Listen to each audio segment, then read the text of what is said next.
ើយមើលទងជាតិខ្មែរដែលកំពុងបសែនស្រណោមាតុភូមិឃើញប្រាំងប្រាសាទធ្លាប់តែស្រងស្អាតឥឡូវបែរត្រូវគេបំផ្លាញអមរដងដូនតាខ្ញុំអើយ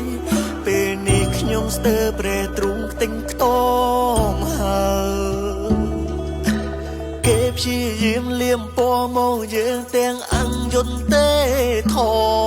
គេហ៊ានបំពេញមកយើងទាំងគ្មានមនុស្សធម៌អោពីភូមិលោកអើយជួយដឹង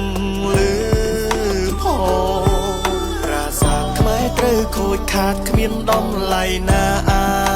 ចសហេតុអ្វីនៅតែបំពេញហើយទន្ទ្រានច្រើនដងឲ្យប្រជាជនខ្មែររងទុំក្លោបសាសៅមក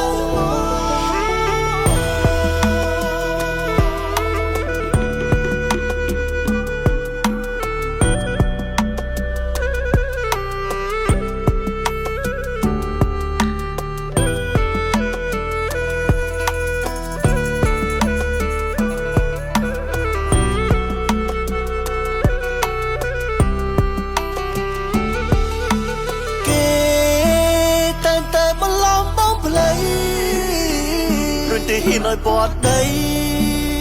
រំលោភដែនខណ្ឌសីមាគេមិនខ្វល់ពីអាយុសង្ខាររាជខ្មែរនៅតែព្រំដែនរួមវេទនាខ្លោចផ្សាក្នុងនាមជាខេមរាខ្ញុំសូមបដិញ្ញា